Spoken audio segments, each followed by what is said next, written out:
ਵਾਹਿਗੁਰੂ ਜੀ ਕਾ ਖਾਲਸਾ ਵਾਹਿਗੁਰੂ ਜੀ ਕੀ ਫਤਿਹ। ਅੱਜ ਦੀ ਗੁਰਮਤਿ ਕਲਾਸ ਵਿੱਚ ਹਾਜ਼ਰੀ ਭਰਨ ਵਾਲੇ ਸਾਰੇ ਵੀਰਾਂ ਭੈਣਾਂ ਨੂੰ ਜੀ ਆਇਆਂ ਨੂੰ ਆਖਦੇ ਹਾਂ। ਕੱਲ ਤੱਕ ਮਾਝ ਕੀ ਵਾਰ ਦੀ 5 ਪੌੜੀਆਂ ਦੀ ਵਿਚਾਰ ਅਸੀਂ ਸਾਂਝੀ ਕਰ ਚੁੱਕੇ ਹਾਂ। ਅੱਜ ਪੌੜੀ ਨੰਬਰ 6 ਤੇ ਉਸ ਦੇ ਨਾਲ ਦੇ ਜਿਹੜੇ 2 ਸ਼ਲੋਕ ਹਨ ਉਹਨਾਂ ਦੀ ਵਿਚਾਰ ਕਰਨ ਦਾ ਯਤਨ ਕਰਾਂਗੇ ਜੀ। ਤਾਂ ਆਓ ਪਹਿਲੇ ਸ਼ਲੋਕ ਦਾ ਪਾਠ ਕਰ ਲੈਂਦੇ ਹਾਂ। ਸ਼ਲੋਕ ਮਹਿਲਾ ਪਹਿਲਾ। ਜੇ ਰਤ ਲੱਗਾ ਕੱਪੜਾ ਜਾਮਾ ਹੋਏ ਪਲੀਤ, ਜੋ ਰਤ ਪੀਵੇਂ ਮਾਨਸਾ ਤਿਨ क्यों निर्मल चीत। नानक नौ खुदाए का दिल हच्छै मुख ले, अवर दिवाजे दुनी के झूठे अमल करे।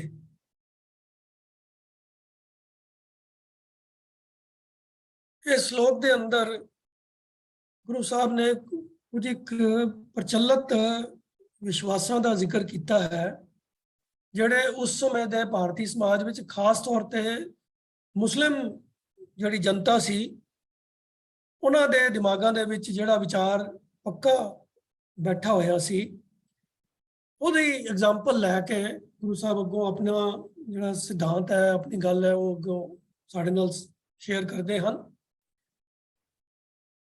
ਜੇ ਰਤ ਲੱਗਾ ਕੱਪੜਾ, ਰਤ ਕਹਿੰਦੇ ਹਨ ਖੂਨ।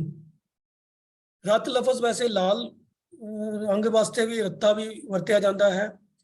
जिहड़ी रत्ती हुंदी है, रत्ती दे दाने हुंदे हन, वो भी इस करके रत्ती आखी जाती है क्योंकि वो लाल रंग दी हुंदी है।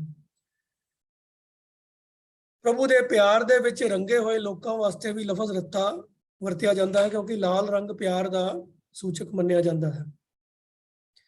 तो रत लफज खून दे वास्ते भी स्पैसीफिकली भी वरत्या जाता है और इत्थे खून के अर्थों विच ही वरत्या गया है।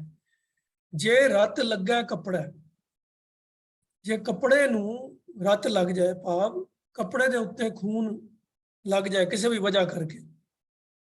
जामा होए पलीत, जामा कहते हैं कपड़े नूं, जिहड़ा कपड़ा पहनिया हुंदा है, चाहे वह कुर्ता पजामा है, चाहे कमीज है, या जो भी वस्त्र इंसान ने किसी ने पहने हुए हैं उसनूं जामा कहा जाता है।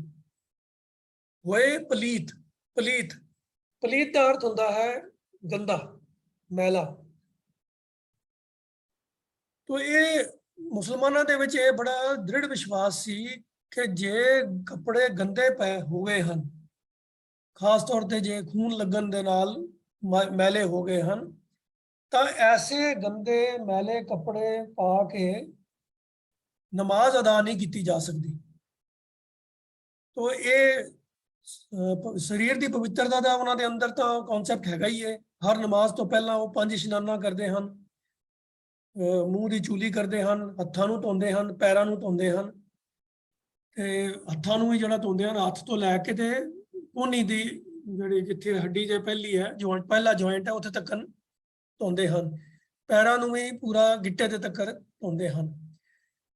तो ये भावें इन्हां दी जिहड़ी मर्यादा है ये इस करके प्रचलित हुई सी क्योंकि सऊदी अरेबिया तो इस्लाम धर्म का जन्म होया सी, तो उत्थे पानी की बड़ी किल्लत हुंदी सी ते हर नमाज तो पहला पूरा कंप्लीट इशनान करना मुमकिन नहीं सी हुंदा। तो उन्होंने इसका जिहड़ा हल कढ़िया वो ये 5 इशनाने वाला हल सी कि भाई चलो सिर्फ मूँह साफ हो जाए, हथ पैर साफ हो जान, ते ये इन्नी को सुचम जड़ी है वो नमाज के वास्ते बंदा तैयार हो जाएगा। तो कपड़िया के वास्ते भी उन्होंने ये पक्का यकीन सी कि गंदे कपड़े पा के नमाज अदा नहीं हो सकती। खास तौर पर खून का जड़ा लग जाना कपड़े नूं वो तो बहुत ही ज़्यादा मतलब समझो कि प्रोहिबिटेड आइटम सी कि भी इस तरीके इहो जिहा कपड़ा पा के तो नमाज अदा कर ही नहीं सकते। तो इस प्रचलित विश्वास की एग्जाम्पल लैंदियां होया गुरु साहब ने अपनी गल शुरू की है। जे रत लगा कपड़ा जामा होए पलीत, कि भी जे कपड़े पाए हुए जिहड़ा शरीर के उत्ते कपड़ा पाया होया है उसनूं लहू लग जाए तो उन्होंने पलीत गंदा मन्निया जाता है। तो ऐसा गंदा कपड़ा पा के नमाज अदा नहीं की जा सकती। तो गुरु साहब अगों ये ਇਸੇ ਲੌਜਿਕ ਨੂੰ ਐਕਸਟੈਂਡ ਕਰਦੇ ਹੋਏ ਫਿਰ ਅੱਗੋਂ ਗੱਲ ਕਰਦੇ ਹਨ ਕਿ ਜੋ ਰਤ ਪੀਵੇਂ ਮਾਨਸਾ ਤਿਨ ਕਿਉਂ ਨਿਰਮਲ ਚੀਤ। ਰਤ ਪੀਵੇਂ ਮਾਨਸਾ, ਇਹਦਾ ਆਖਰੀ ਅਰਥ ਬਣਦਾ ਹੈ ਕਿ ਜੋ ਮਾਨਸ ਦੀ ਭਾਵ ਇਨਸਾਨ ਦੀ ਰਤ ਪੀਂਦਾ ਹੈ, ਇਨਸਾਨ ਦਾ ਖੂਨ ਪੀਂਦਾ ਹੈ। ਜਿਹੜੇ ਲੋਕ ਇਨਸਾਨਾਂ ਦਾ ਖੂਨ ਪੀਂਦੇ ਹਨ, ਤਿੰਨ ਕਿਉਂ ਨਿਰਮਲ ਚੀਤ, ਉਹਨਾਂ ਦਾ ਮਨ ਕਿਵੇਂ ਨਿਰਮਲ ਮੈਲ ਤੋਂ ਰਹਿਤ ਹੋ ਸਕਦਾ ਹੈ, ਉਹਨਾਂ ਦਾ ਮਨ ਕਿਵੇਂ ਮੈਲਾ ਨਾ ਹੋਵੇ, ਕਿਵੇਂ ਗੰਦਾ ਨਹੀਂ ਹੈ, ਪਵਿੱਤਰ ਕਿਵੇਂ ਹੋ ਸਕਦਾ ਹੈ। ਹੁਣ ਇਹ ਸਵਾਲ ਥੋੜਾ ਜਿਹਾ ਹੋਰ ਐਕਸਪਲੇਨੇਸ਼ਨ ਮੰਗਦਾ ਹੈ। ਇਨਸਾਨਾਂ ਦਾ ਖੂਨ ਪੀਣ ਵਾਲੇ ਕੋਈ ਲੋਕੀ ਬਹੁਤ ਜ਼ਿਆਦਾ ਤੁਹਾਨੂੰ ਨਜ਼ਰ ਨਹੀਂ ਆਉਣਗੇ, ਕੋਈ ਵਿਰਲਾ ਪਤਾ ਨਹੀਂ, ਸ਼ਾਇਦ ਕੋਈ ਐਗਜ਼ਿਸਟ ਕਰਦਾ ਹੋਵੇ। ਆਮ ਹਾਲਾਤਾਂ ਵਿੱਚ ਇਮੇਜਿਨ ਕਰਨਾ ਵੀ ਬੜਾ ਔਖਾ ਹੈ ਕਿ ਵੀ ਕੋਈ ਲੋਕੀ ਇਨਸਾਨਾਂ ਦਾ ਖੂਨ ਵੀ ਪੀਂਦੇ ਹੋਣ। ਇਹੋ ਜਿਹੀ ਸੌਫਟ ਡਰਿੰਕ ਕੋਈ ਮਾਰਕੀਟ ਵਿੱਚ ਵੀ ਅਵੇਲੇਬਲ ਨਹੀਂ ਹੁੰਦੀ ਜਿਹਦੇ ਵਿੱਚ ਇਨਸਾਨ ਦਾ ਖੂਨ ਪਾਇਆ ਜਾਵੇ। ਇਹ ਇੱਕ ਮੁਹਾਵਰਾ ਹੈ ਕਿ ਉਹ ਇਨਸਾਨਾਂ ਦਾ ਖੂਨ ਪੀ ਰਿਹਾ ਹੈ। ਜਿਵੇਂ ਭਾਈ ਲਾਲੋ ਦੀ ਔਰ ਮਲਕ ਭਾਗੋ ਵਾਲੀ ਜਿਹੜੀ ਸਾਖੀ ਹੈ, ਉਹਦੇ ਵਿੱਚ ਵੀ ਸਿੰਬੋਲਿਜ਼ਮ ਹੈ। ਜਿਹੜੀ ਉਹ ਸਾਖੀ ਸਾਨੂੰ ਐਕਚੁਅਲੀ ਇੱਕ ਸਿੰਬਲ ਦੇ ਰਾਹੀਂ ਸਾਨੂੰ ਇੱਕ ਸੁਨੇਹਾ ਦਿੰਦੀ ਹੈ ਕਿ ਗੁਰੂ ਸਾਹਿਬ ਨੇ ਮਲਕ ਭਾਗੋ ਦੀ ਪੂੜੀਆਂ ਦੇ ਵਿੱਚੋਂ ਲਹੂ ਹੋਣ ਦੀ ਗੱਲ ਕੀਤੀ। ਉਹ ਵੱਖਰੀ ਗੱਲ ਹੈ ਕਿ ਉਸ ਇਮੇਜਿਨੇਸ਼ਨ ਨੂੰ, ਉਸ ਦ੍ਰਿਸ਼ਟਾਂਤ ਨੂੰ ਸਾਡੇ ਕਈ ਉਤਸ਼ਾਹੀ ਲੋਕਾਂ ਨੇ ਬਕਾਇਦਾ ਉਹਨਾਂ ਦੀਆਂ ਫੋਟੋਆਂ ਜਾਂ ਪੇਂਟਿੰਗਸ ਵੀ ਬਣਾ ਦਿੱਤੀਆਂ, ਤਸਵੀਰਾਂ ਬਣਾ ਦਿੱਤੀਆਂ, ਜਿਹਦੇ ਵਿੱਚ ਗੁਰੂ ਸਾਹਿਬ ਦੇ ਹੱਥ, ਇੱਕ ਪਾਸੇ ਹੱਥ 'ਚ ਕੋਧਰੇ ਦੀ ਰੋਟੀ ਭਾਈ ਲਾਲੋ ਵਾਲੀ ਹੈ ਜਿਹਦੇ ਵਿੱਚੋਂ ਦੁੱਧ ਦੇ ਤੁਪਕੇ ਗਿਰ ਰਹੇ ਹਨ, ਤੇ ਇੱਕ ਪਾਸੇ ਮਲਕ ਭਾਗੋ ਦੀ ਪੂੜੀਆਂ ਹਨ ਜਿਨ੍ਹਾਂ ਵਿੱਚੋਂ ਖੂਨ ਦੇ ਤੁਪਕੇ ਗਿਰ ਰਹੇ ਹਨ। ਇਹ ਜ਼ਰੂਰੀ ਨਹੀਂ ਹੈ ਕਿ ਅਸਲ ਵਿੱਚ ਵੀ ਦੁੱਧ ਔਰ ਖੂਨ ਵਗੇ ਹੀ ਹੋਣ। ਇਹ ਸਿਰਫ ਇੱਕ ਸਿੰਬੋਲਿਜ਼ਮ ਸੀਗਾ ਕਿ ਗੁਰੂ ਸਾਹਿਬ ਨੇ ਉਹਨੂੰ ਵੀ ਇਹ ਕਿਹਾ ਸੀਗਾ ਕਿ ਤੂੰ ਗਰੀਬਾਂ ਦਾ ਖੂਨ ਪੀਂਦਾ ਹੈ ਤੇ ਤੇਰੇ ਭੋਜਨ ਜਿਹੜਾ ਮੈਂ ਇਸ ਕਰਕੇ ਮੈਂ ਛਕਣ ਤੋਂ ਨਾ ਕੀਤੀ ਹੈ।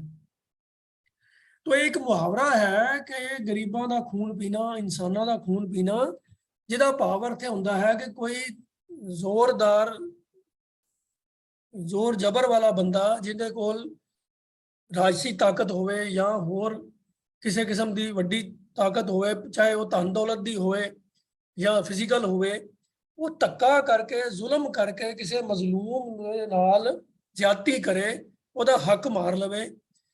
वो ऐसिया चीज़ां धन पदार्थ या होर जमीन जायदाद हासिल कर लवे धक्के नाल जिहड़ी उहदे हक दी नहीं है, तो उहदे बारे फिर ये कहा जाता है कि उहने मजलूमां दा, गरीबां दा खून पीता है। तो ये मुहावरे के तौर के उत्ते ही ये फ्रेज यूज किया गया है। इहनूं लिटरल मीनिंग च नहीं लै सकते कि बई जिहड़े लोकी इंसानां दा खून पींदे हन, जोकां खटमल ਤੇ ਜੂਆਂ ਤਾਂ ਸ਼ਾਇਦ ਇਨਸਾਨਾਂ ਦਾ ਖੂਨ ਪੀਂਦੀਆਂ ਹਨ, ਪਰ ਗੱਲ ਇੱਥੇ ਉਹਨਾਂ ਦੀ ਨਹੀਂ ਹੋ ਰਹੀ, ਇਹ ਇਨਸਾਨਾਂ ਦੀ ਗੱਲ ਹੋ ਰਹੀ ਹੈ। ਮੱਛਰ ਇਨਸਾਨਾਂ ਦਾ ਖੂਨ ਪੀਂਦੇ ਹਨ, ਇਨਸਾਨ ਇਨਸਾਨਾਂ ਦਾ ਖੂਨ ਨਹੀਂ ਪੀਂਦੇ। ਪਰ ਇਹ ਫਰੇਜ਼ ਇਨਸਾਨਾਂ ਵਾਸਤੇ ਹੀ ਵਰਤਿਆ ਜਾਂਦਾ ਹੈ ਜਿਹੜੇ ਕਿਸੇ ਮਜ਼ਲੂਮ ਦੇ ਉੱਤੇ ਧੱਕਾ ਕਰਕੇ ਉਹਨਾਂ ਦਾ ਹੱਕ ਮਾਰ ਲੈਂਦੇ ਹਨ। ਤਾਂ ਉਸੇ ਸੈਂਸ ਦੇ ਵਿੱਚ ਹੀ ਗੁਰੂ ਸਾਹਿਬ ਨੇ ਇਹ ਗੱਲ ਕੀਤੀ ਹੈ ਕਿ ਜਿਹੜੇ ਮਨੁੱਖ ਇਨਸਾਨਾਂ ਦਾ, ਮਨੁੱਖਾਂ ਦਾ ਲਹੂ ਪੀਂਦੇ ਹਨ, ਭਾਵ ਜਿਹੜੇ ਮਜ਼ਲੂਮਾਂ ਦੇ ਉੱਤੇ ਧੱਕਾ ਕਰਕੇ ਹਰਾਮ ਦੀ ਕਮਾਈ ਕਰਦੇ ਹਨ, ਉਹਨਾਂ ਦੇ ਦਿਲ ਕਿਵੇਂ ਨਿਰਮਲ ਹੋ ਸਕਦੇ ਹਨ, ਉਹਨਾਂ ਦਾ ਮਨ ਕਿਵੇਂ ਪਾਕ ਹੋ ਸਕਦਾ ਹੈ, ਤੇ ਉਸ ਨਾਪਾਕ ਮਨ ਦੇ ਨਾਲ ਕਿਵੇਂ ਉਹ ਨਮਾਜ਼ ਪੜ੍ਹ ਸਕਦੇ ਹਨ। ਉਹਨਾਂ ਦੀ ਪੜ੍ਹੀ ਹੋਈ ਜੇ ਨਮਾਜ਼ ਉਹ ਪੜ੍ਹਨ ਵੀ ਤਾਂ ਐਸੀ ਨਮਾਜ਼ ਕਿਵੇਂ ਕਬੂਲ ਹੋ ਸਕਦੀ ਹੈ। ਹੁਣ ਇਹ ਗੱਲ ਸਿਰਫ ਨਮਾਜ਼ ਤੱਕ ਹੀ ਸੀਮਿਤ ਨਹੀਂ ਹੈ। ਕੋਈ ਵੀ ਧਾਰਮਿਕ ਪ੍ਰੇਅਰ, ਚਾਹੇ ਉਹ ਕਿਸੇ ਮੰਦਰ 'ਚ ਕੀਤੀ ਜਾਂਦੀ ਹੋਵੇ, ਚਾਹੇ ਗੁਰਦੁਆਰੇ 'ਚ ਜਾਂ ਚਰਚ ਵਿੱਚ, ਭਾਵ ਕਿਸੇ ਵੀ ਧਰਮ ਦਾ ਅਨੁਯਾਈ ਹੋਵੇ ਔਰ ਆਪਣੇ ਧਰਮ ਦੇ ਨਿਯਮਾਂ ਦੇ, ਮਰਿਆਦਾ ਦੇ ਮੁਤਾਬਕ ਜੇ ਉਹ ਰੱਬ ਦੇ ਅੱਗੇ ਕੋਈ ਅਰਦਾਸਾਂ, ਕੋਈ ਬੇਨਤੀਆਂ, ਕੋਈ ਪੂਜਾ ਅਰਚਨਾ ਕਰ ਰਿਹਾ ਹੈ, ਤੇ ਉਹਦੀ ਹਾਲਾਤ ਵੀ ਐਸੀ ਹੈ ਕਿ ਉਹਦੇ ਬਾਰੇ ਇਹ ਫਰੇਜ਼ ਫਿੱਟ ਬੈਠਦਾ ਹੋਵੇ ਕਿ ਜੋ ਰਤ ਪੀਵੇਂ ਮਾਨਸਾ, ਤਾਂ ਨਿਸ਼ਚਿਤ ਤੌਰ ਤੇ ਕਹਿਣਾ ਪਏਗਾ ਕਿ ਉਹਦੀ ਉਹ ਅਰਦਾਸ, ਉਹਦੀ ਉਹ ਪੂਜਾ ਅਰਚਾ ਪ੍ਰਵਾਨ ਨਹੀਂ ਹੋ ਸਕਦੀ, ਪ੍ਰਭੂ ਦੇ ਦਰ ਤੇ ਕਬੂਲ ਨਹੀਂ ਹੋ ਸਕਦੀ। ਤਾਂ ਮੈਸੇਜ ਇਹ ਹੈ ਇਸ ਸ਼ਲੋਕ ਦਾ ਕਿ ਬਾਹਰੀ ਪਹਿਰਾਵੇ ਦੇ ਬਾਰੇ ਤਾਂ ਅਸੀਂ ਬੜੇ ਕੌਨਸ਼ੀਅਸ ਹੁੰਦੇ ਹਾਂ ਕਿ ਸਾਡਾ ਪਹਿਰਾਵਾ ਪਵਿੱਤਰ ਹੋਣਾ ਚਾਹੀਦਾ ਹੈ, ਤੇ ਇਹ ਗੱਲ ਮਤਲਬ ਸਾਰੇ ਧਰਮਾਂ ਦੇ ਫਾਲੋਅਰ ਦੇ ਵਿੱਚ। ਸੁੱਚਮ ਦੀ ਅਸੀਂ ਮਿਸਾਲਾਂ ਅੱਗੇ ਵੈਸ਼ਨਵ ਸਾਧੂ ਦੇ ਕੰਟੈਕਸਟ ਦੇ ਵਿੱਚ ਜਿਹੜੇ ਹਰਿਦੁਆਰ ਵਿੱਚ ਵੈਸ਼ਨਵ ਸਾਧੂ ਦੀ ਸਾਖੀ ਸੀ, ਜਿੱਥੇ ਮਰਦਾਨਾ ਅੱਗ ਲੈਣ ਗਿਆ ਤੇ ਉਹਦਾ ਚੌਂਕੇ ਦੇ ਉੱਤੇ ਮਰਦਾਨੇ ਦਾ ਪਰਛਾਵਾਂ ਪੈ ਗਿਆ ਤੇ ਉਹਨੂੰ ਕਿੰਨਾ ਗੁੱਸਾ ਚੜਿਆ ਕਿ ਉਹ ਮਰਦਾਨੇ ਦੇ ਮਗਰ ਅੱਗ ਲੈ ਕੇ ਉਹਨੂੰ ਮਾਰਨ ਨੂੰ ਦੌੜਿਆ। ਤਾਂ ਉਹ ਵੀ ਉਹਨੂੰ ਇਹ ਕੰਸਰਨ ਸੀ ਕਿ ਮੇਰਾ ਚੌਂਕਾ ਪਿੱਟ ਗਿਆ ਹੈ, ਕਿ ਸ਼ੂਦਰ ਦਾ ਪਰਛਾਵਾਂ ਉਹਦੇ ਤੇ ਪੈ ਗਿਆ ਹੈ। ਤੋ ਬਾਹਰੀ ਸੁੱਚਮ ਵਾਸਤੇ ਜਿਹੜੇ ਅਸੀਂ ਕਹੇ ਜਾਂਦੇ ਧਾਰਮਿਕ ਲੋਕ ਹਾਂ, ਬੜੇ ਜ਼ਿਆਦਾ ਕੌਨਸ਼ੀਅਸ ਹੁੰਦੇ ਹਾਂ, ਬੜੇ ਜ਼ਿਆਦਾ ਅਲਰਟ ਰਹਿੰਦੇ ਹਾਂ ਕਿ ਉਹ ਸੁੱਚਮਤਾ ਮੇਨਟੇਨ ਰਹਿਣੀ ਚਾਹੀਦੀ ਹੈ। ਪਰ ਗੁਰੂ ਸਾਹਿਬ ਨੇ ਉਸ ਸੁੱਚਮ ਦੀ ਹੀ ਮਿਸਾਲ ਦਿੰਦਿਆਂ ਹੋਇਆਂ ਕੁਐਸਚਨ ਰੇਜ਼ ਕਰ ਦਿੱਤਾ ਹੈ ਕਿ ਜਿਨ੍ਹਾਂ ਦੇ ਮਨ ਨਿਰਮਲ ਨਹੀਂ ਹਨ, ਜਿਨ੍ਹਾਂ ਦਾ ਵਿਹਾਰ ਜ਼ੋਰ ਜ਼ਬਰ ਵਾਲਾ ਹੈ, ਧੱਕੇ ਵਾਲਾ ਹੈ, ਜਿਹੜੇ ਪਰਾਇਆ ਹੱਕ ਖਾਂਦੇ ਹਨ। ਜਿਵੇਂ ਕਿ ਕੱਲ ਦੇ ਸ਼ਲੋਕ ਦੇ ਵਿੱਚ ਵੀ ਗੱਲ ਆਈ ਸੀ, ਕੂੜ ਬੋਲ ਮੁਰਦਾਰ ਖਾਏ। ਤੋ ਕੂੜ ਵੀ ਬੋਲਿਆ ਜਾਂਦਾ ਹੈ ਆਮ ਤੌਰ ਦੇ ਉੱਤੇ ਨਾਜਾਇਜ਼ ਕਮਾਈ ਕਰਨ ਵਾਸਤੇ, ਪਰਾਇਆ ਹੱਕ ਮਾਰਨ ਵਾਸਤੇ, ਕਿਉਂਕਿ ਸੱਚ ਦੇ ਆਸਰੇ ਦੇ ਤੱਕ ਪਰਾਇਆ ਹੱਕ ਮਾਰਿਆ ਨਹੀਂ ਜਾ ਸਕਦਾ। ਕੂੜ ਬੋਲ ਕੇ ਹੀ ਪਰਾਇਆ ਹੱਕ ਵੀ ਜਿਹੜਾ ਹੈ ਉਹਨੂੰ ਕਿਸੇ ਦਾ ਹਾਸਲ ਕੀਤਾ ਜਾ ਸਕਦਾ ਹੈ। ਤੋ ਇਸ ਕਰਕੇ ਗੁਰੂ ਸਾਹਿਬ ਨੇ ਕੂੜ ਬੋਲਣ ਨੂੰ ਵੀ ਮੁਰਦਾਰ ਖਾਨ ਦੇ ਤੁਲ ਤੇ ਪਰਾਇਆ ਹੱਕ ਖਾਨ ਨੂੰ ਵੀ ਮੁਰਦਾਰ ਖਾਨ ਦੇ ਤੁਲ ਜਿਹੜਾ ਹੈ ਉਹ ਦਿੱਤਾ ਹੈ ਉਹਨੂੰ। ਤੋ ਹੁਣ ਵੀ ਗੁਰੂ ਸਾਹਿਬ ਦਾ ਜੋ ਇਸ ਸ਼ਲੋਕ ਦੇ ਅੰਦਰ ਜੋ ਮੈਸੇਜ ਹੈ ਉਹ ਇਹੀ ਹੈ ਕਿ ਬਾਹਰਲੀ ਸੁੱਚਮ ਤਾਂ ਚਲੋ ਮੁਬਾਰਕ ਹੈ ਤੁਹਾਨੂੰ, ਤੁਸੀਂ ਪਵਿੱਤਰਤਾ ਰੱਖਣੀ ਚਾਹੁੰਦੇ ਹੋ, ਚੰਗੀ ਗੱਲ ਹੈ, ਪਰ ਮਨ ਪਵਿੱਤਰ ਰੱਖਣ ਦਾ ਧਿਆਨ ਕੌਣ ਕਰੇਗਾ? ਉਸ ਗੱਲ ਨੂੰ ਕਿਉਂ ਇਗਨੋਰ ਕੀਤਾ ਜਾ ਰਿਹਾ ਹੈ? ਸੋ ਜੋ ਰਤ ਪੀਵੇਂ ਮਾਨਸਾ ਤਿਨ ਕਿਉਂ ਨਿਰਮਲ ਚੀਤ, ਉਹਨਾਂ ਦਾ ਚਿੱਤ ਕਿਵੇਂ ਨਿਰਮਲ ਹੋ ਸਕਦਾ ਹੈ? ਭਾਵ ਨਹੀਂ ਹੋ ਸਕਦਾ, ਨਾਮੁਮਕਿਨ ਹੈ। ਇਹ ਸਵਾਲੀਆ ਫਿਕਰਾ ਇਸੇ ਗੱਲ ਦਾ ਸੂਚਕ ਹੈ ਕਿ ਇਹ ਗੱਲ ਮੁਮਕਿਨ ਨਹੀਂ ਹੈ। ਤੋ ਹੋਣਾ ਕੀ ਚਾਹੀਦਾ ਹੈ? ਉਹ ਅਗਲੀਆਂ ਪੰਕਤੀਆਂ 'ਚ ਗੁਰੂ ਸਾਹਿਬ ਨੇ ਫਿਰ ਉਸ ਸੰਦੇਸ਼ ਸਪਸ਼ਟ ਕਰ ਦਿੱਤਾ ਹੈ ਕਿ ਨਾਨਕ ਨਾਉ ਖੁਦਾਏ ਕਾ ਦਿਲ ਹੱਛੈ ਮੁਖ ਲੈ। हे ਨਾਨਕ, ਉਸ ਖੁਦਾ ਦਾ ਨਾਮ ਤੂੰ ਲੈਣਾ ਚਾਹੁੰਦਾ ਹੈ। ਇਹ ਨਮਾਜ਼ ਜਿਹੜੀ ਅਦਾ ਕੀਤੀ ਜਾਂਦੀ ਹੈ ਉਹ ਖੁਦਾ ਨੂੰ ਯਾਦ ਕਰਨ ਵਾਸਤੇ ਹੀ ਕੀਤੀ ਜਾਂਦੀ ਹੈ। ਹਿੰਦੂ ਵੀ ਜੋ ਮੰਦਰ ਵਿੱਚ ਜਾ ਕੇ ਪੂਜਾ ਅਰਚਾ ਕਰਦਾ ਹੈ, ਆਪਣੇ ਕਿਸੇ ਨਾ ਕਿਸੇ ਢੰਗ ਦੇ ਨਾਲ ਉਹ ਵੀ ਆਪਣੇ ਇਸ਼ਟ ਦੀ ਪੂਜਾ ਕਰਦਾ ਹੈ, ਉਸ ਇਸ਼ਟ ਨੂੰ ਯਾਦ ਕਰਨ ਵਾਸਤੇ, ਉਹਦੇ ਅੱਗੇ ਆਪਣਾ ਸਤਿਕਾਰ ਪੇਸ਼ ਕਰਨ ਵਾਸਤੇ ਹੀ ਕਰਦਾ ਹੈ।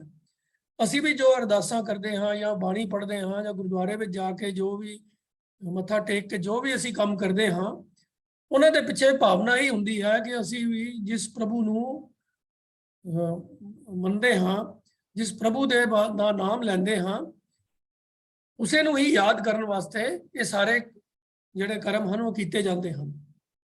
ਪਰ ਇੱਕ ਪ੍ਰਭੂ ਦਾ ਨਾਮ ਲੈਣਾ, ਪ੍ਰਭੂ ਨੂੰ ਯਾਦ ਕਰਨ ਦੀ ਕਿਰਿਆ ਜਿਹੜੀ ਹੈ, ਗੁਰੂ ਸਾਹਿਬ ਕਹਿੰਦੇ ਹਨ ਕਿ ਅੱਛੇ ਦਿਲ ਦੇ ਨਾਲ ਮੂੰਹ ਤੋਂ ਉਚਾਰਨਾ ਚਾਹੀਦਾ ਹੈ। ਜੇ ਦਿਲ ਮਾੜਾ ਹੋਵੇ, ਦਿਲ ਮੈਲਾ ਹੋਵੇ, ਤਾਂ ਸਿਰਫ ਮੂੰਹ ਪ੍ਰਭੂ ਦਾ ਨਾਮ ਉਚਾਰ ਦੇਣਾ ਜਿਹੜਾ ਹੈ ਉਹ ਪ੍ਰਭੂ ਦੇ ਦਰ ਤੇ ਕਬੂਲ ਨਹੀਂ ਹੋਏਗਾ, ਉਹ ਕੇਵਲ ਦਿਖਾਵੇ ਦਾ ਕਰਮ ਹੀ ਹੋਏਗਾ। ਗੁਰੂ ਸਾਹਿਬ ਕਹਿੰਦੇ ਨਾਨਕ ਨਾਉ ਖੁਦਾਏ ਕਾ ਦਿਲ ਅੱਛਾ ਮੁਖ ਲੈ। ਉਹ ਇੱਥੇ ਲਫ਼ਜ਼ ਖੁਦਾ ਇਸੇ ਕਰਕੇ ਵਰਤਿਆ ਹੈ, ਕੰਟੈਕਸਟ ਜਿਹੜਾ ਹੈ ਉਹ ਪਿੱਛੋਂ ਨਮਾਜ਼ ਵਾਲਾ ਹੀ ਚੱਲਦਾ ਆ ਰਿਹਾ ਹੈ। ਨਾਨਕ ਨਾਉ ਖੁਦਾਏ ਕਾ ਦਿਲ ਅੱਛਾ ਮੁਖ ਲੈ, ਭਾਵ ਰੱਬ ਦਾ ਨਾਮ ਜਿਹੜਾ ਹੈ ਮੂੰਹੋਂ ਲੈਣਾ ਚਾਹੀਦਾ ਹੈ, ਪਰ ਸਾਫ਼ ਦਿਲ ਨਾਲ। ਤੇ ਜੇ ਇਨਸਾਫ ਦਿਲ ਨਹੀਂ ਹੈ, ਮੈਲੇ ਦਿਲ ਦੇ ਨਾਲ ਹੀ ਰੱਬ ਦਾ ਨਾਮ ਮੂੰਹ ਉਚਾਰਨ ਕੀਤਾ ਜਾ ਰਿਹਾ ਹੈ, ਤਾਂ ਫਿਰ ਉਹ ਕਿਹੋ ਜਿਹਾ ਨਾਮ ਲਿੱਤਾ ਜਾਏਗਾ? ਉਸ ਦੀ ਤੁਲਨਾ ਕਿਸ ਚੀਜ਼ ਨਾਲ ਕੀਤੀ ਜਾ ਸਕਦੀ ਹੈ? ਅਗਲੀ ਪੰਕਤੀ ਗੁਰੂ ਸਾਹਿਬ ਕਹਿੰਦੇ ਹਨ ਕਿ ਅਵਰ ਦਿਵਾਜੇ ਦੁਨੀ ਕੇ ਝੂਠੇ ਅਮਲ ਕਰੇ।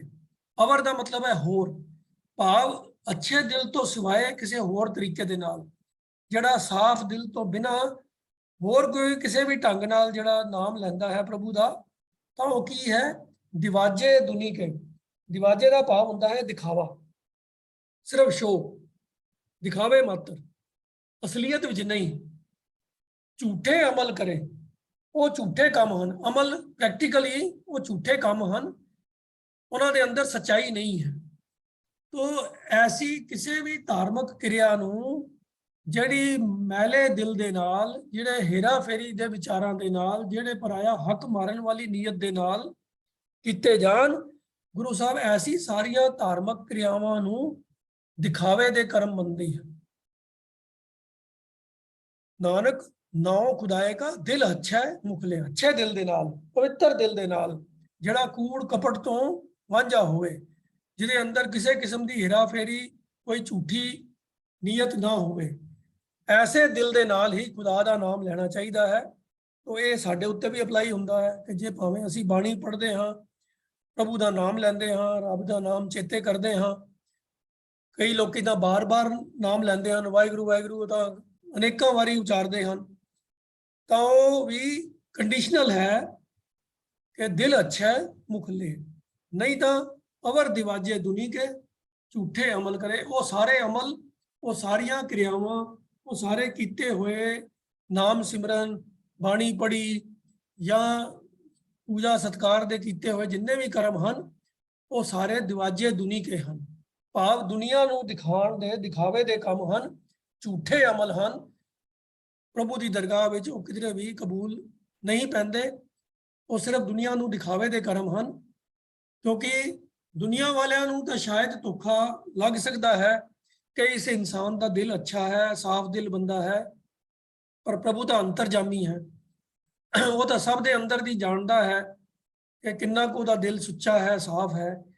ਸੋ ਜਿਹੜਾ ਵੀ ਇਨਸਾਨ ਕੂੜ ਬੋਲਣ ਵਾਲਾ ਹੈ, ਪਰਾਇਆ ਹੱਕ ਮਾਰਨ ਵਾਲਾ ਹੈ, ਭਾਵ ਜਿਹੜਾ ਗੁਰੂ ਨਾਨਕ ਸਾਹਿਬ ਦੇ ਸ਼ਬਦਾਵਲੀ ਦੇ ਅੰਦਰ ਮੁਰਦਾਰ ਖਾਣ ਵਾਲਾ ਹੈ, ਐਸੇ ਇਨਸਾਨ ਦਾ ਸਰੀਰਕ ਜਾਮਾ, ਭਾਵ ਪਹਿਨੇ ਹੋਏ ਕੱਪੜੇ ਭਾਵੇਂ ਪਵਿੱਤਰ ਹੋਣ, ਪਰ ਜੇ ਉਹਦਾ ਚਿੱਤ ਨਿਰਮਲ ਨਹੀਂ ਹੈ ਤਾਂ ਗੁਰੂ ਸਾਹਿਬ ਦੀ ਨਜ਼ਰਾਂ ਦੇ ਵਿੱਚ ਉਹ ਮਾੜੇ ਦਿਲ ਵਾਲਾ ਹੈ, ਔਰ ਮਾਨਸਾਂ ਦੀ ਰੱਤ ਪੀਣ ਵਾਲਾ ਹੈ, ਤੇ ਉਹ ਜੋ ਵੀ ਧਾਰਮਿਕ ਕਰਮ ਕਰ ਰਿਹਾ ਹੈ ਉਹ ਕੇਵਲ ਦੁਨਿਆਵੀ ਦਿਖਾਵੇ ਹਨ ਔਰ ਝੂਠੇ ਅਮਲ ਹਨ, ਕੂੜੇ ਕੰਮ ਹਨ।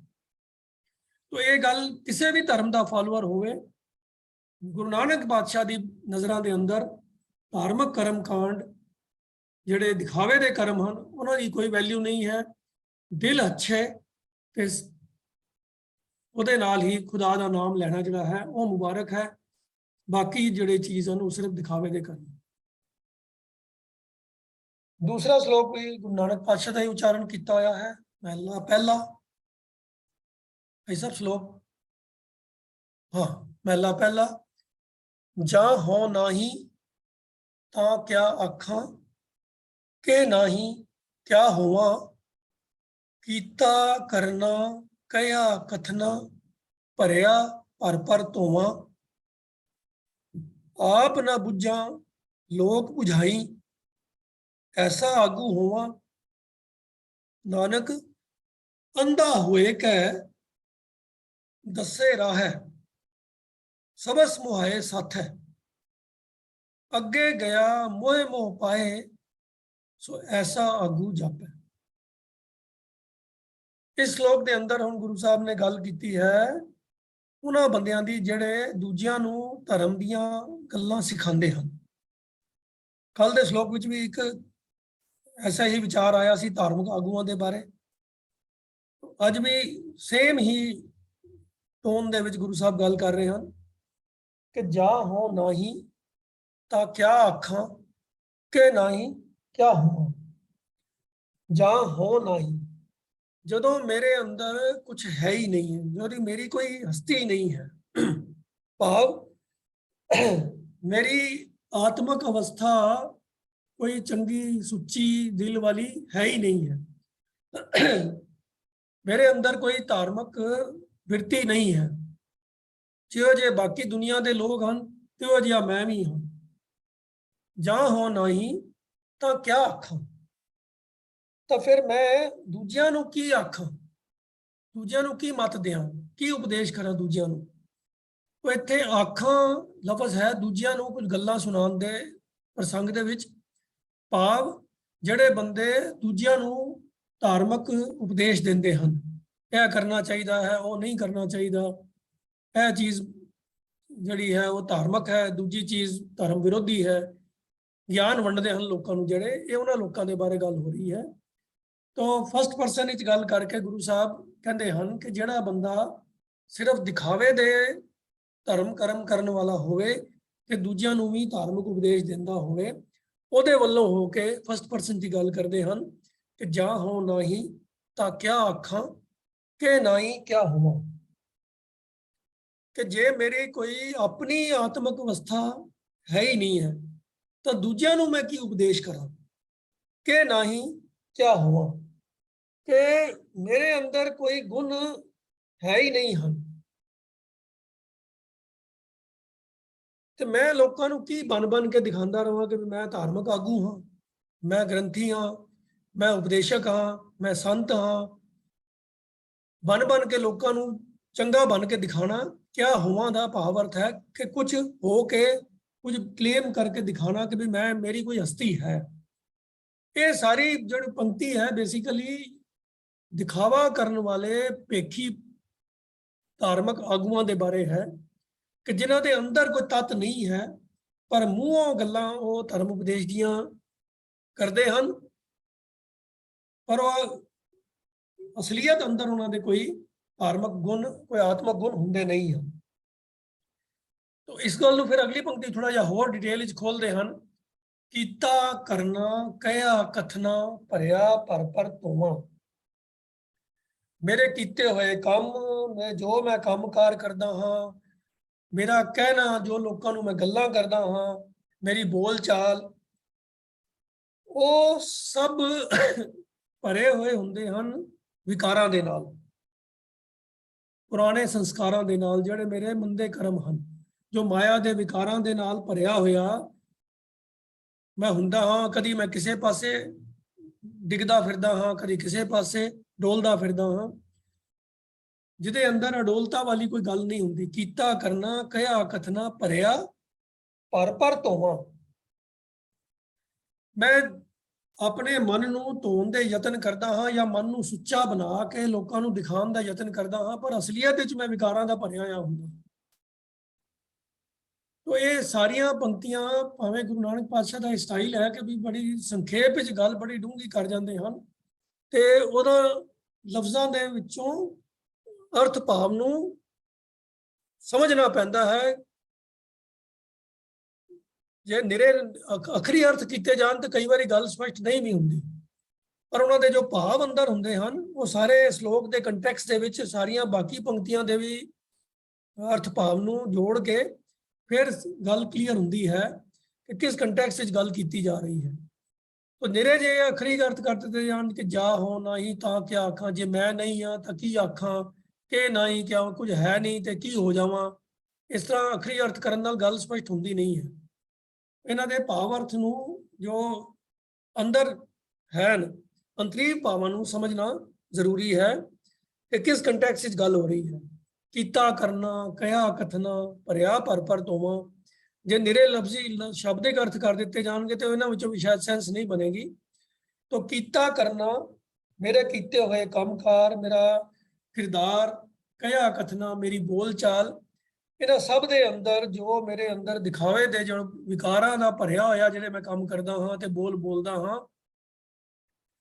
ते मंदे संस्कारां दे नाल भरिया होया मैं कदी माड़े काम करदा हाँ, कदी दिखावे दे वास्ते चंगे काम भी करदा हाँ, भर के मैं अपने आप नूं मन नूं धो के सुच्चा बन के लोकां दे सामने चंगा बनने की कोशिश करदा हाँ। अगली पंक्ति इस गल नूं होर खोलदी है कि आप ना बुझा लोक बुझाई ऐसा आगू हो। असलियत तो यह है कि मैनू आप नूं कोई समझ बूझ नहीं है, आप ना बुझा मैनू आप नूं कोई सोझी है नहीं, समझ ही नहीं है कि असली असल धर्म की है, असली धार्मिक जीवन की है। आप ना बुझा मैनू इस गल की सोझ ही नहीं है। लोक बुझाई पर लोगों नूं मैं समझ बूझ दे रहा हाँ, जीवन ऐसा होना चाहिए है, यह कर्म करने चाहिए हैं, ऐसी मर्यादा फॉलो करनी चाहिए है, ऐसी रहत रखनी चाहिए है, ये मैं लोगों नूं उपदेश करता हाँ।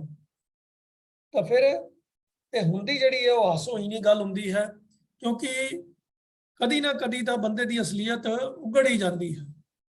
और अज के जमाने के अंदर तो असी बड़े लोगों के पाज उगड़ते देखे हैं, सैकड़े ही गिनती विच ऐसे धार्मिक आगुआं दे सानू एग्जाम्पल्स मिल जाणगियां जिहड़े प्रवचन तो बड़े सुंदर करते हैं, गल्लां बड़ियां सोहणियां करते हैं पर किरदार के पक्ष तो दिवाला निकलिया हुंदा है तो किधरे ना किधरे वो पकड़े जाते हैं तो फिर सब जग जाहिर हो जाता है कि वो किहो जिहे धार्मिक आगू। तो ऐसे ही लोग हर ਜ਼ਮਾਨੇ ਵਿੱਚ ਹੁੰਦੇ ਹਨ। ਗੁਰੂ ਨਾਨਕ ਪਾਤਸ਼ਾਹ ਦੇ ਸਮੇਂ ਦੇ ਵਿੱਚ ਵੀ ਇਹਨਾਂ ਲੋਕਾਂ ਦੀ ਕੋਈ ਕਮੀ ਨਹੀਂ ਸੀ। तो ऐसे ही लोगों के प्रथाएं इस श्लोक ਦੇ ਵਿੱਚ वर्णन किया जा रहा है।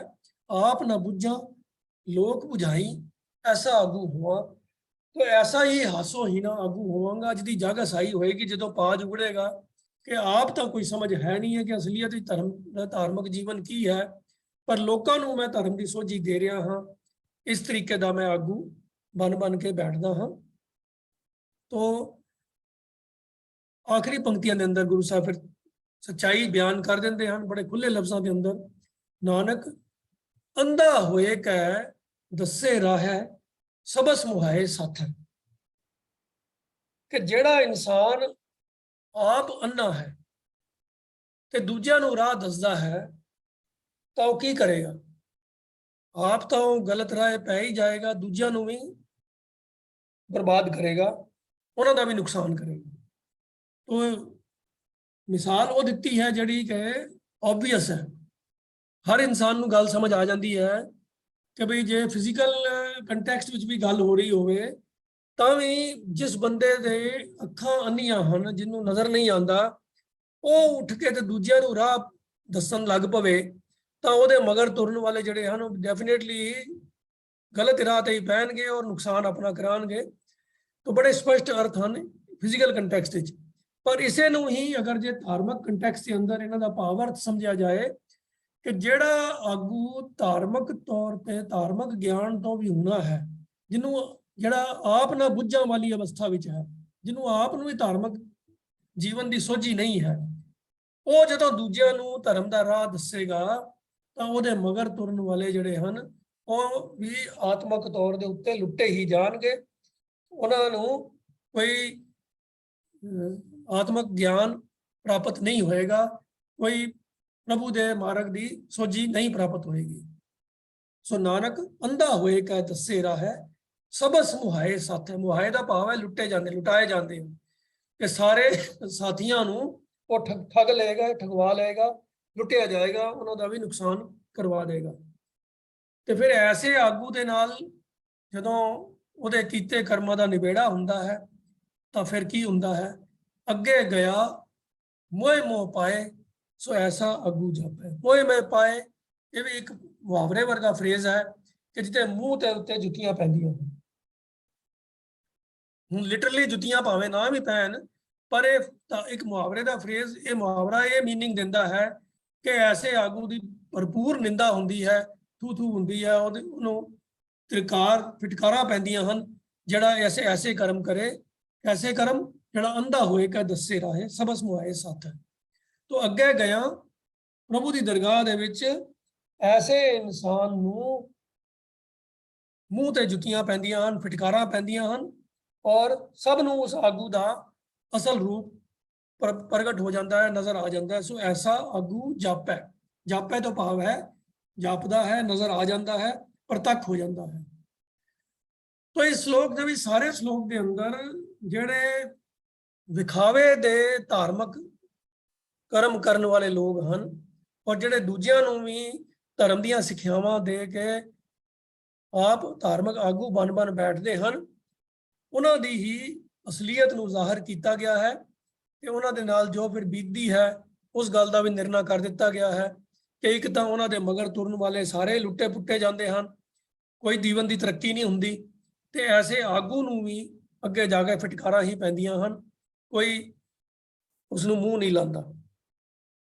तो ये साडे सारियां नूं ही अपने अंदर झात मार के अपने आप के किरदार बारे विचार करन नूं ये श्लोक जिहड़ा है सानूं जिहड़ा है एक तरीके की प्रेरणा दिंदा है कि दूजियां नूं उपदेश करन दी बिरती सब दे अंदर हुंदी है।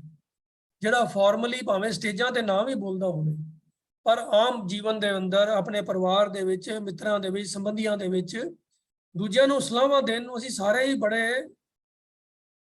जिहड़े तत्पर हुंदे हैं। और एक गल असीं कई बार अगे भी शेयर की है कि जिहड़ा बंदा आप जिथे टिकिया हुंदा है वो उसे नूं ही जस्टिफाई करता है कि जिहड़ा उहदे तो थोड़ा जिहा पिछे होवे उहदी निंदा करता है, जिहड़ा उहदे तो थोड़ा अगे होवे ਤਾਂ ਉਹਨੂੰ ਕਹਿ ਦੇਗਾ ਇਹ ਤੇ ਐਵੇਂ ਭੇਖੀ ਬੰਦਾ ਹੈ ਜੀ, ਇਹ ਦਿਖਾਵੇ ਦੇ ਕਰਮ ਕਰਦਾ ਹੈ, ਇਹ ਕੋਈ ਅਸਲੀਅਤ ਵਿੱਚ ਥੋੜਾ ਹੈ। ਤਾਂ ਦੋਨੋਂ ਤਰੀਕੇ ਦੇ ਨਾਲ ਉਹ ਸਿੱਧ ਇਹ ਕਰਨਾ ਚਾਹੁੰਦਾ ਹੈ ਕਿ ਜੋ ਮੈਂ ਕਰ ਰਿਹਾ ਹਾਂ ਉਹੀ ਠੀਕ ਹੈ, ਜਿਹੜੇ ਮੇਰੇ ਤੋਂ ਘੱਟ ਕਰ ਰਹੇ ਹਨ ਉਹ ਗਲਤ ਬੰਦੇ ਹਨ, ਜਿਹੜੇ ਮੇਰੇ ਤੋਂ ਵੱਧ ਕਰ ਰਹੇ ਹਨ ਉਹ ਤਾਂ ਐਵੇਂ ਦਿਖਾਵਾ ਕਰ ਰਹੇ ਹਨ, ਕਿਉਂਕਿ ਅਸਲੀਅਤ ਥੋੜਾ ਹੈ। ਆਪ ਉਹ ਅਸਿਊਮ ਕਰ ਲੈਂਦਾ ਕਿ ਮੈਂ ਜੋ ਕਰ ਰਿਹਾ ਹਾਂ ਬਿਲਕੁਲ ਸਹੀ ਕਰ ਰਿਹਾ। ਇਹ ਟੈਂਡੈਂਸੀ ਬਹੁਤੇ ਇਨਸਾਨਾਂ ਵਿੱਚ ਹੁੰਦੀ ਹੈ ਔਰ ਧਰਮ ਦੇ ਖੇਤਰ ਵਿੱਚ ਇਹ ਚੀਜ਼ਾਂ ਆਮ ਦੇਖਣ ਨੂੰ ਮਿਲਦੀਆਂ ਹਨ ਕਿ ਬੰਦਾ ਆਪਣੇ ਕੀਤੇ ਕਰਮਾਂ ਨੂੰ ਜਸਟੀਫਾਈ ਕਰ ਲੈਂਦਾ ਹੈ, ਜੋ ਕੁਝ ਮੈਂ ਕਰਦਾ ਹਾਂ ਉਹ ਸਭ ਠੀਕ ਹੈ, ਜਿਹੜੇ ਦੂਜੇ ਕਰਦੇ ਹਨ ਉਹ ਦਿਖਾਵਾ ਕਰਦੇ ਹਨ, ਜਾਂ ਉਹ ਢਿੱਲੜ ਬੰਦੇ ਹਨ ਜਾਂ ਕੁਰੈਤੀਏ ਹਨ, ਜੋ ਮਰਜ਼ੀ ਸ਼ਬਦਾਵਲੀ ਵਰਤ ਲਈ ਜਾਵੇ। ਕਿਸੇ ਖਾਸ ਧਰਮ ਕਿਸੇ ਖਾਸ ਫਿਰਕੇ ਦੀ ਗੱਲ ਨਹੀਂ ਹੈ। ਹਰ ਧਰਮ ਦੇ ਅੰਦਰ, ਕਿਉਂਕਿ ਇਨਸਾਨ ਇੰਪਰਫੈਕਟ ਹੈ ਕਿ ਆਪਣੀ ਗਲਤੀ ਮੰਨਣ ਨੂੰ ਬਹੁਤ ਘੱਟ ਲੋਕ ਤਿਆਰ ਹੁੰਦੇ ਹਨ, ਦੂਜਿਆਂ ਦੇ ਨੁਕਸ ਕੱਢਣ ਨੂੰ ਹਮੇਸ਼ਾ ਤਤਪਰ ਰਹਿੰਦੇ ਹਨ। ਤਾਂ ਇਹ ਇਨ ਜਨਰਲ ਵੀ ਇਹ ਗੱਲ ਸਾਰਿਆਂ ਲੋਕਾਂ ਦੇ ਉੱਤੇ ਲਾਗੂ ਹੁੰਦੀ ਹੈ ਕਿ ਆਪ ਨਾ ਬੁੱਝਾਂ ਲੋਕ ਬੁਝਾਈ ਐਸਾ ਆਗੂ। ਇਹ ਹਰ ਬੰਦੇ ਦੇ ਅੰਦਰ ਇਹ ਫਿਤਰਤ ਹੁੰਦੀ ਹੈ ਕਿ ਦੂਜਿਆਂ ਨੂੰ ਮੈਂ ਮਤ ਦਿੰਦਾ ਰਹਿੰਦਾ ਹਾਂ, ਆਪ ਨੂੰ ਸੋਝੀ ਭਾਵੇਂ ਨਾ ਵੀ ਹੁੰਦੀ ਹੋਏ। ਤੋ ਨੈਟ ਰਿਜ਼ਲਟ ਸਭ ਨੂੰ ਤਿਆਰ ਰਹਿਣਾ ਚਾਹੀਦਾ ਹੈ ਕਿ ਅੱਗੇ ਗਿਆ ਮੋਹ ਮੋਹ ਪਾਏ, ਸੋ ਐਸਾ ਆਗੂ ਜਾਪੇ। ਪੌੜੀ ਦੇ ਅੰਦਰ ਹੁਣ ਗੁਰੂ ਸਾਹਿਬ ਜੋ ਉਪਦੇਸ਼ ਕਰਦੇ ਹਨ, ਆਓ ਪਹਿਲਾਂ ਪੌੜੀ ਦਾ ਪਾਠ ਕਰੀਏ। ਮਹਾਰੁੱਤੀ ਸਭ ਤੂੰ ਘੜੀ ਮੂਰਤ ਵਿਚਾਰਾ, ਤੂੰ ਗਣਤੈ ਕਿਨੇ ਨਾ ਪਾਇਓ ਸੱਚੇ ਅਲਖ ਅਪਾਰਾ। ਪੜਿਆ ਮੂਰਖ ਆਖੀਐ ਜਿਸ ਲੱਭ ਲੋਭ ਅਹੰਕਾਰਾ, ਨੌ ਪੜੀਐ ਨੌ ਬੁਝੀਐ ਗੁਰਮਤੀ ਵਿਚਾਰਾ। ਗੁਰਮਤੀ ਨਾਮ ਧਨ ਖਟਿਆ ਭਗਤੀ ਭਰੇ ਭੰਡਾਰਾ, ਨਿਰਮਲ ਨਾਮ ਮੰਨਿਆ ਦਰ ਸੱਚੈ ਸਚਿਆਰਾ। ਜਿਸ ਦਾ ਜੀਉ ਪ੍ਰਾਨ ਹੈ ਅੰਤਰ ਜੋਤ ਅਪਾਰਾ, ਸੱਚਾ ਸ਼ਾਹ ਇੱਕ ਤੂੰ ਹੋਰ ਜਗਤ ਵੰਜਾਰਾ। ਹੁਣ ਗੁਰੂ ਸਾਹਿਬ ਗੱਲ ਕਰ ਰਹੇ ਹਨ ਇੱਥੇ ਕਿ ਮਾਂ ਰੁੱਤੀ ਸਭ ਤੂੰ ਘੜੀ ਮੂਰਤ ਵਿਚਾਰਾ। ਮਾਂ ਤੋਂ ਭਾਵ ਹੈ ਮਹੀਨਾ, ਰੁੱਤੀ ਤੋਂ ਭਾਵ ਹੈ ਰੁੱਤਾਂ, ਘੜੀ ਜੋ ਸਮੇਂ ਦੀ ਵੰਡ ਹੈ ਭਾਵ 24 ਮਿੰਟ ਦੀ ਹੁੰਦੀ ਹੈ, ਤੇ ਮੂਰਤ ਵੀ ਇੱਕ ਸਮੇਂ ਦੀ ਵੰਡ ਦਾ ਇੱਕ ਟਾਈਮ ਹੈ ਜਿਹੜਾ ਸ਼ਾਇਦ ਕੋਈ 8 ਮਿੰਟ ਦਾ ਜਾਂ ਪਤਾ ਨਹੀਂ 15-16 ਮਿੰਟ ਦਾ ਕੁਝ ਇਸ ਤਰ੍ਹਾਂ ਹੁੰਦਾ ਹੈ ਮੂਰਤ, ਜਾਂ ਥੋੜਾ ਜ਼ਿਆਦਾ ਹੁੰਦਾ, ਮੈਨੂੰ ਇਹਦੇ ਭੁੱਲ ਗਿਆ ਹੈ ਇਹਦੀ ਐਗਜ਼ੈਕਟ ਇੰਟਰਵਲ ਦੀ ਲੈਂਥ ਕਿੰਨੀ ਹੈ, ਪਰ ਇਹ ਵੀ ਸਮੇਂ ਦਾ ਇੱਕ ਇੰਟਰਵਲ ਹੈ। ਸੋ ਸ਼ਾਇਦ 48 ਮਿੰਟ ਦਾ 2 ਘੜੀਆਂ ਦਾ ਇੱਕ ਮੂਰਤ ਹੁੰਦਾ ਹੈ। ਖੈਰ, तो ये समय दे वंड हन मां रुत्ती घड़ी मूरत। जो मैसेज है इस पंक्ति का कि समा कोई भी होए, सारे समय ही प्रभु नूं याद करने वास्ते चंगे समय हैं।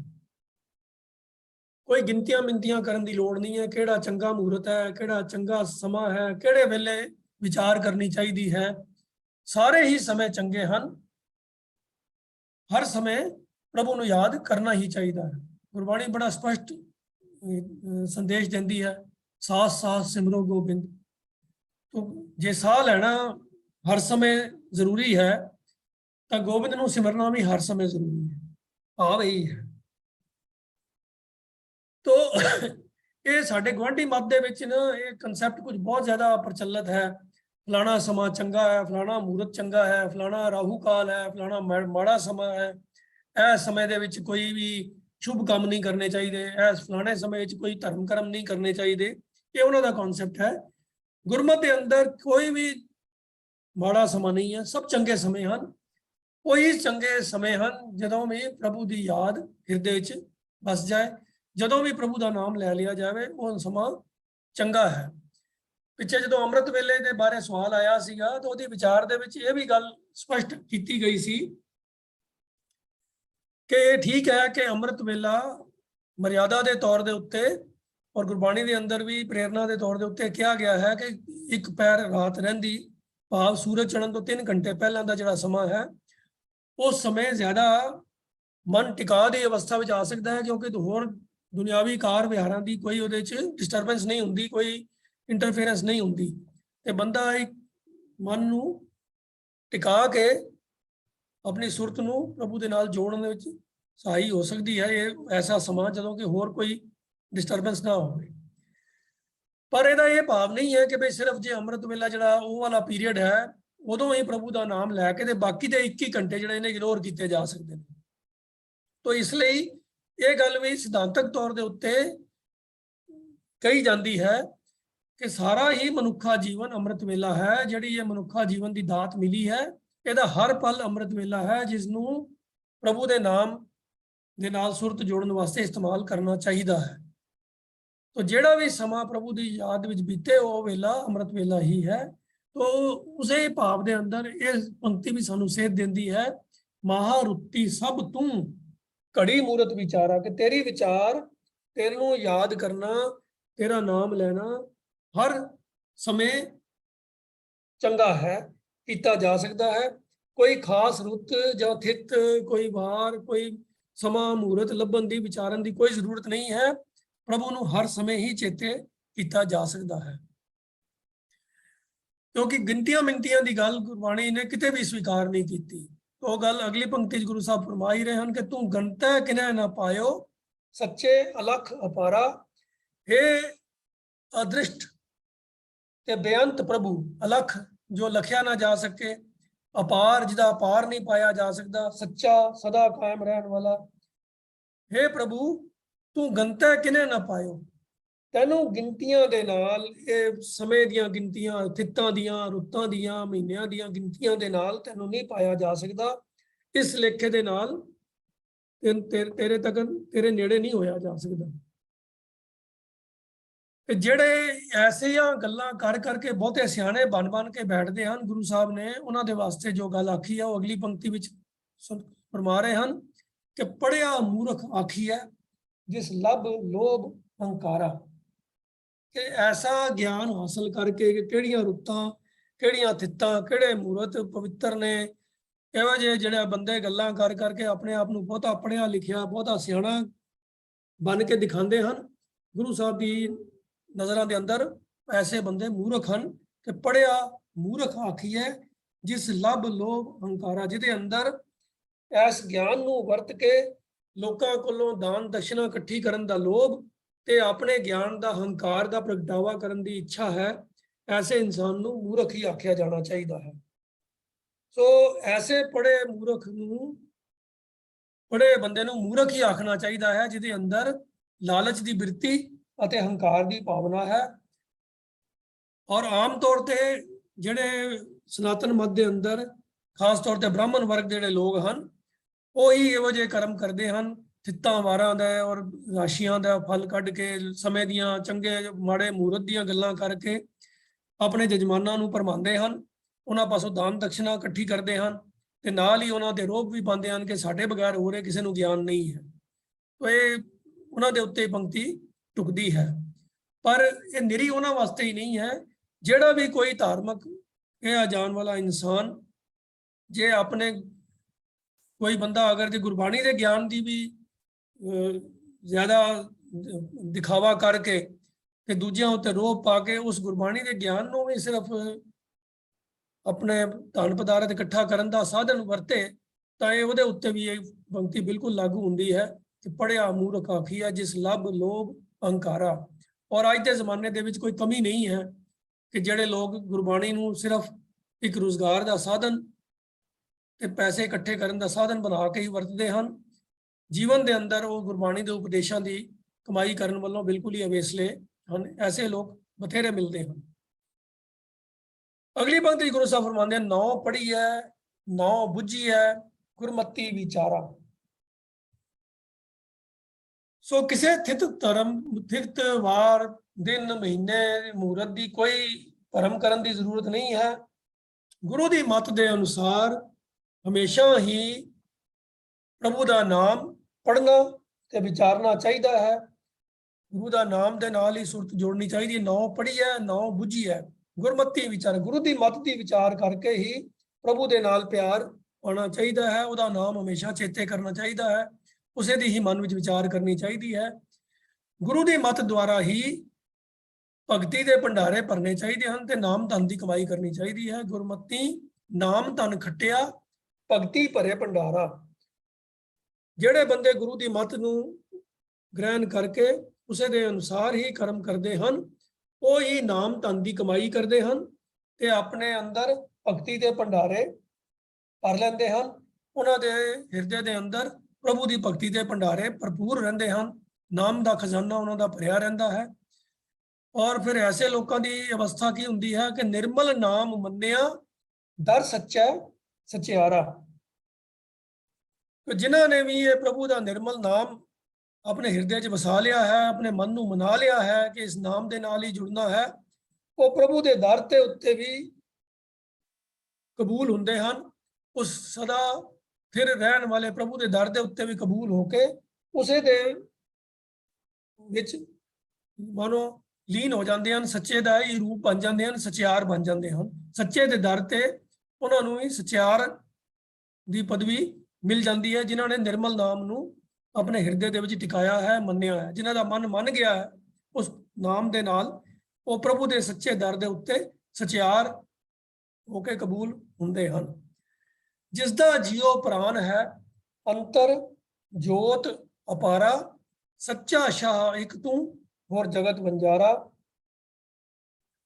ਸੋ ਉਹ ਸੱਚਾ ਪ੍ਰਭੂ ਇੱਕ ਕੇਵਲ ਤੇ ਕੇਵਲ ਇੱਕ ਪ੍ਰਭੂ ਹੀ ਹੈ ਜੋ ਸਭ ਦਾ ਮਾਲਕ ਹੈ ਤੇ ਉਸ ਤੇ ਜਿਨ੍ਹਾਂ ਦੇ ਅੰਦਰ ਉਸ ਅਪਾਰ ਪ੍ਰਭੂ ਦੀ ਜੋਤ ਟਿਕ ਗਈ ਹੈ, ਉਹ ਹੀ ਉਸ ਦੇ ਨਾਲ ਇਕਮਿਕ ਹੁੰਦੇ ਹਨ।